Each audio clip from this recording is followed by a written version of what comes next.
that. They kind of migrated to that because I said, if you choose that, you'll have to write a summary of what you learned there. And okay, forget the presentation, just do a summary. And that was more appealing. And a few kids did choose that. So it ended up being okay. I like presentations, but a lot of them did do that, or not a lot, but I think 3 kids did so. But it was, in terms of the groups, I think that was good. There was the self-reflection, which is in the doc, which they did, and I that was the piece I wanted to ask you. Where can I find it in the doc? It's near the end. Might be the very end, or it might be certainly. I think it's the last page. You did a tremendous amount of work around this. Well, the first 8 pages of the doc are what was given originally. That's like, the official thing. Mm-hmm. Then some of the rest of it is adjustments that I'd made, to try and with the different levels. Yeah, I mean, even for everybody, at one point I gave one of the texts line by line with translation lines so they could actually write it in. I'd like them to be past that point and just learn and not write it, but they really still like to write every word in. I think that's more of a 7th grade skill, but okay, it certainly keeps them focused. They do better when they have, a line to write every Hebrew. Here's the, write the English in. Okay, if that works for them, and it certainly gives them more accountability, because that ended up being how I graded their translation I just graded all their work for the unit, so that was their translation grade, was that little, the extra 2 pages of actually translating that text. So there's that, and then there's the adjustments for this the got it, get it, got it, love it, and then the self-reflection. So yeah, I mean, it went okay. The first day it looked a little chaotic. I do think they appreciated the concept, but I guess what was challenging was that I couldn't be as it felt maybe a little more open-ended for them, as if they didn't have to work quite as much. Some of them did anyway, but some of them didn't. But and I wasn't able to guide each group as much because there were so many things going on.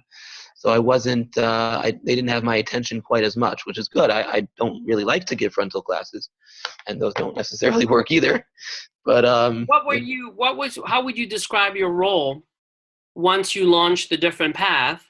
Right. What were you doing in the classroom? I was migrating. I was around the room, if they needed help with the middle group, which was a lot of the kids, which had a lot of English, almost all the English that they could possibly get. But even so, putting the ideas together, finding the answer to a question with somewhere hidden in the text, they would say, well, the question isn't right. There's no answer to it in the text. And I say, no, look at these 3 lines, try this line again. But that was an indication that they hadn't understood part of the text. Because when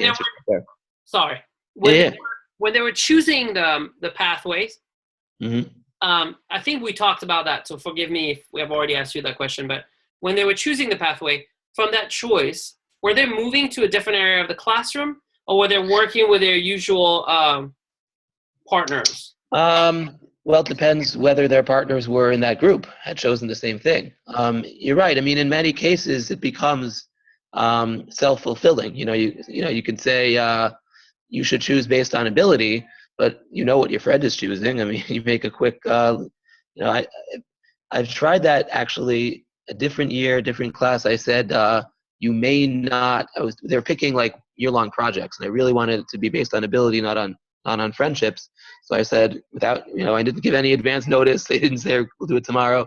I said, these are the groups you can choose from, art, drama, acting, whatever, putting on a play, scrapbooking, and I said, write which one you want. No eye contact. I could really push it to try and the groups were indeed based on actual skills or actual preferences, not what your friend was going to do. In this case, I didn't go that far. So in many cases, they were with their friends, but not always. They are a cliquey class to an extent, not completely, but there's a couple kids who are not completely on the outs, but so I think I want to commend you, first of all, for doing what you said you were going to do with kids, and for taking the risk of doing something new. That by itself, Leib, for me, is why I get up in the morning to do this work. Okay. Because I think that too often professional development don't lead to action in the classroom. Okay. Yeah. So that is it was exhilarating because I don't often enough, it felt, and what's funny, it actually positively impacted every other class I gave that day. Not to that same extent, but I walked into all these other classes with my mind was already in the mode of let's do something new, let's do something different. And it didn't look like this in every class. One class it did actually on the spot. I kind of created these other groups. It kind of fed into these other classes. It got my creative juices flowing, Exactly. And I think got me out of a funk. The only reason why I want to commend you is I think last time you kind of set very clearly what you wanted the first experiment to be about. I don't know if you remember this moment, but there was a moment we were talking about the indicator of success we wanted to look at. Right. And so what we chose together is how students were going to self-assess accurately. And that's how this idea of a reflection afterwards came about too, right? Right, yeah. But I remember at one point I was trying to push you a little bit in the direction of like what you could do to like make them more comfortable to self-assess. And you told me, Roman, I think the first time I want to see what's going to happen naturally, and I want to learn from it. Right. And so that's what we're doing now. Yeah. And so I think concretely, what I would love to do is one, upload your wonderful resource to your strategy. Okay. So that we can give other teachers the ability to see how you turn a more traditional unit into this Marzano type pathway, and how you added the reflection piece. Right. And then the second piece that I would like to figure out a way to look at together is the student reflections. And you already mentioned a little bit what you learned from them. Right. So I don't know, it was paper and pencil, right? Was that yeah. Did you organize what you saw in some kind of way, or did you just like try to figure out big trends? More the second. I haven't given them back yet. Actually, I forgot to. So I could actually still work with that data. Oh, I thought you had given the survey already. So I gave it, but I didn't get it back. I didn't give them back to the kid. I still have those sheets. Oh, okay.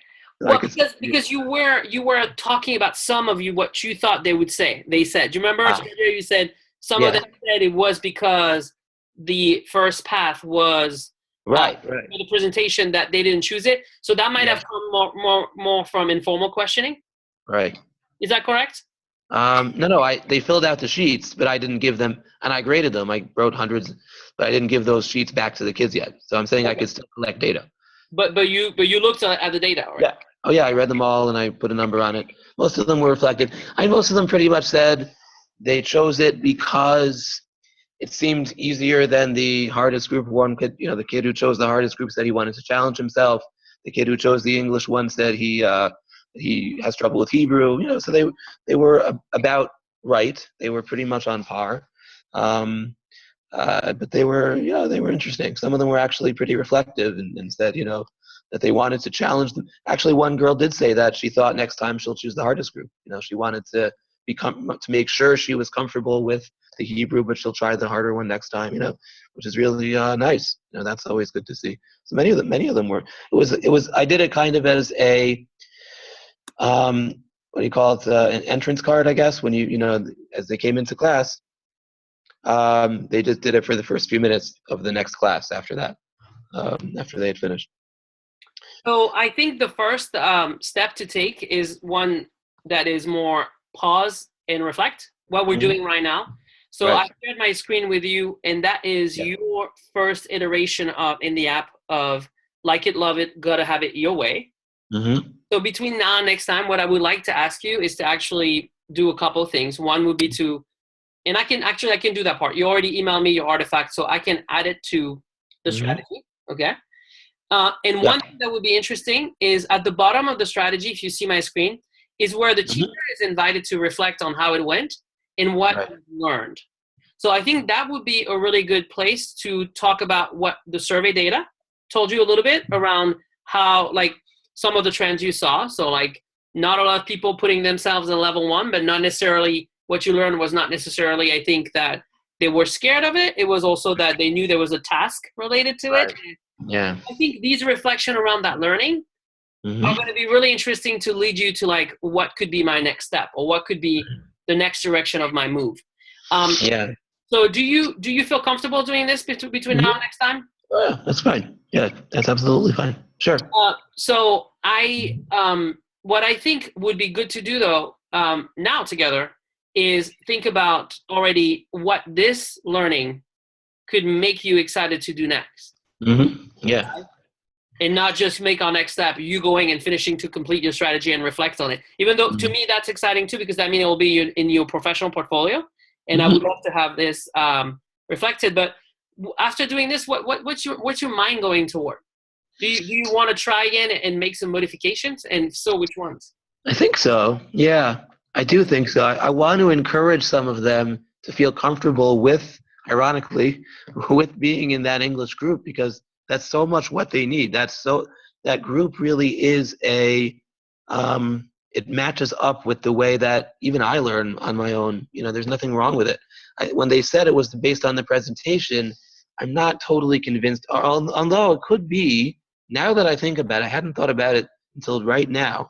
But I wonder if what was scaring them was not the presentation itself, but when you're presenting as a member of that lowest group, and they all know it's the English group, so now you're putting yourself out there to everybody else as having been in that group. Ironically, if the higher group had to present, they'd probably be happy because now you're standing in front of the group of the whole class representing the highest group. You're proud to be in that group. But naturally, it is. I didn't call it the lowest group, but they understand it's the English group.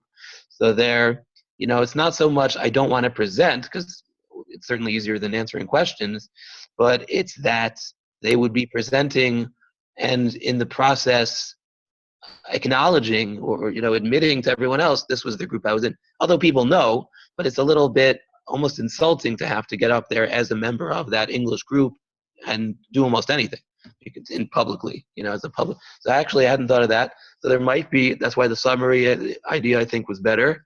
Something that's.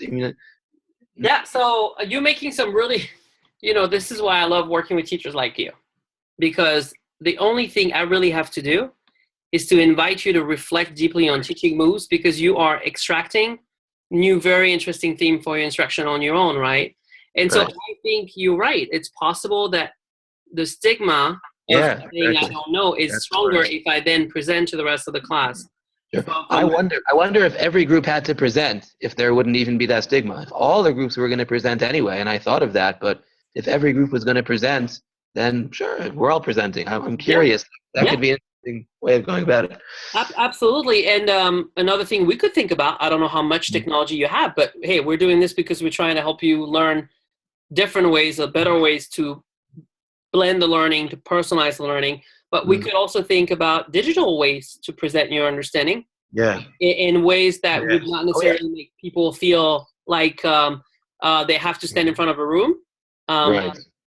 So, they've made PowerPoints before in Google Draw. What was it called? Google Presentation, Prezi. So yeah, you're right. If they had created something like that, either to present to me digitally or to their classmates even, but still different than standing up there, which could be a little bit. Yeah, you're right. If all the group.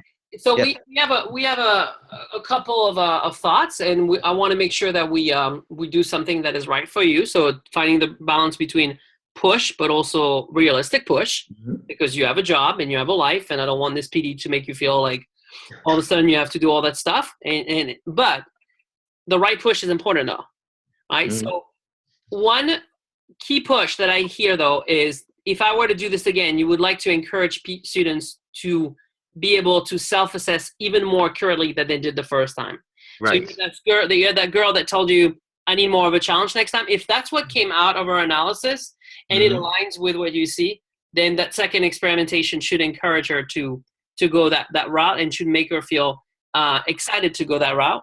Yeah. You also have the opposite thing, where you have people that you think maybe we're scared to say, I want to focus on the question and the understanding in the English. And what you read from the data is some of it was coming maybe from the presentation piece. Right. And so in order to generate people working more where they need to be, one of the route that we could take is show them that you looked at the data and you analyze what was coming from it. When we ask student voice, the most important thing is to show them that we listened, or at least that we heard.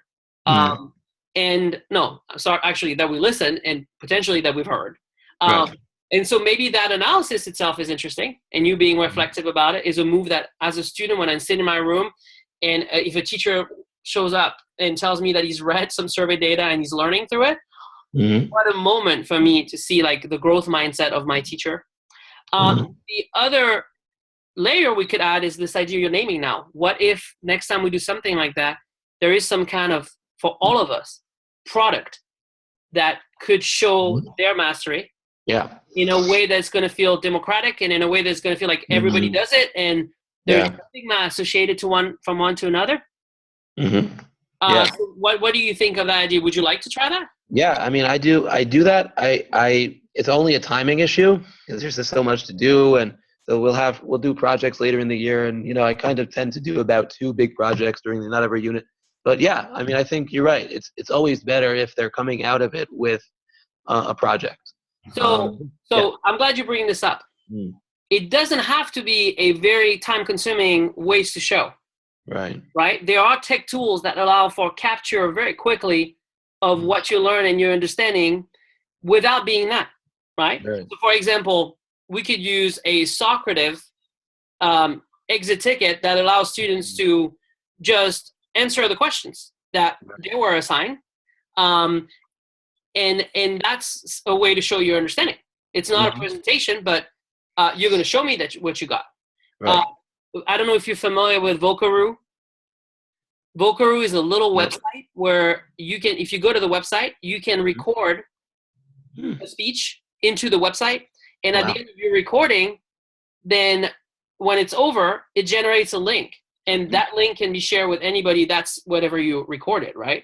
So I need that because I have some kids who writing is really, really hard for them, like real dyslexia, similar issues. Wow, that would be great. What's it called? How do you spell that? Vocaroo. Vocaroo. CA. Okay, Vocaroo. All right. Vocaroo. So if you want, look into that, here's what we could do. We could say, step number 1, take the time to finish completing your first implementation with some reflection on what you learned. Close that book. And let's try to say, we're going to try to maybe do it again in a little while. But as we're going to try to do it again, we're going to try to do it again differently and better. Along the way, we could be learning new things by pushing ourselves. So for example, the first step might be that before now and next time, all you're going to do is explore tools that could allow students to create something or a very quick, not like a long time consuming project, like a quick capture of your thought.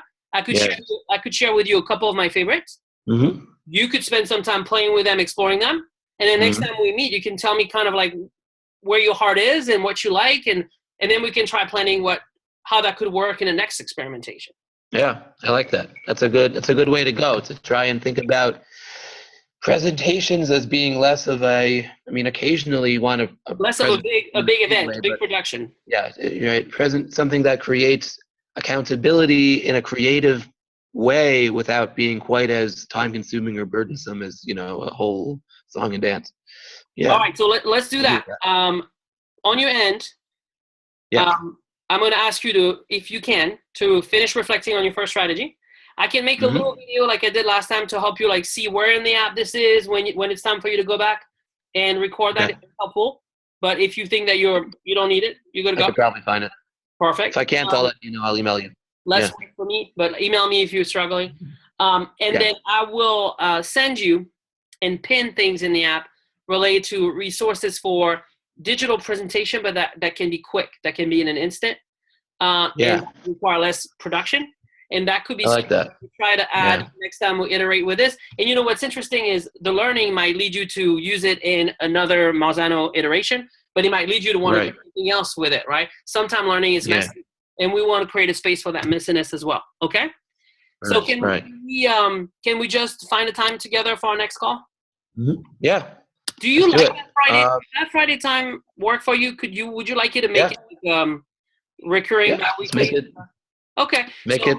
Yeah. On the 18th? The 18th, is that 2 weeks? That should be fine. Let's do it. All right. Yeah, 2 weeks. I'll send you a calendar invite for the 18th. Good. Like 9:30. I really enjoyed meeting with you today. And I as well. And you have a great weekend, and expect my email probably Monday. Awesome. Thank you so much. I really appreciate everything. Thank you. All right.